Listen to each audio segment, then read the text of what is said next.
నమస్తే, నేను Rafi. Welcome to NTV sports.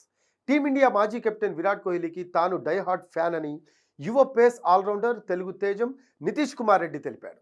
తనకు టీమిండియాలో చోటు దక్కే వరకు విరాట్ కోహ్లీ రిటైర్ అవ్వొద్దని బలంగా కోరుకున్నానని చెప్పుకొచ్చాడు. ఆస్ట్రేలియాతో జరుగుతున్న 4వ టెస్టులో నితీష్ కుమార్ రెడ్డి సెంచరీతో చెలరేగిన విషయం తెలిసిందే. 8వ స్థానంలో బ్యాటింగ్కు వచ్చిన నితీష్ అసాధారణ ప్రదర్శనతో టీమిండియాను ఆదుకున్నాడు. నితీష్ కుమార్ రెడ్డికి ఇదే తొలి అంతర్జాతీయ సెంచరీ కావడంతో అతనిపై సర్వత్రా ప్రశంసల జల్లు కురుస్తోంది.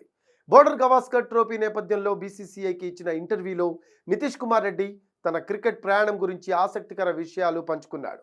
విరాట్ కోహ్లీకి నేను డై హార్ట్ ఫ్యాన్. ఆయన ఆట చూస్తూనే పెరిగాను. సెంచరీలు చేసిన తర్వాత కోహ్లీ చేసే సంబరాలు నాకు చాలా ఇష్టం. ఓ క్రికెట్ అవార్డ్స్ కార్యక్రమంలో విరాట్ కోహ్లీని నేను దగ్గరగా చూశాను. ఆయనకు దూరంగా ఉండి ఫోటో తీసుకున్నాను. ఆ సమయంలో కోహ్లీ చాలా ఫేమస్. సెల్ఫీ దిగే అవకాశం కూడా నాకు దక్కలేదు. కోహ్లీ అంటే నాకు చాలా ఇష్టం. టీవీల్లో ఆయన ఆటను చూసిన ప్రతిసారి నా వయసును లెక్కించుకునేవాడిని. నేను టీమిండియాలోకి వచ్చేసరికి కోహ్లీ రిటైర్ అవ్వొద్దని ఆ దేవుణ్ణి కోరుకునేవాడిని. కానీ నా అభిమాన క్రికెటర్ చేతుల మీదుగా అరంగేట్రం టెస్ట్ క్యాప్ అందుకున్నాను. అదృష్టవశాత్తు తొలి మ్యాచ్లోనే కోహ్లీతో కలిసి బ్యాటింగ్ చేసే అవకాశం దక్కింది.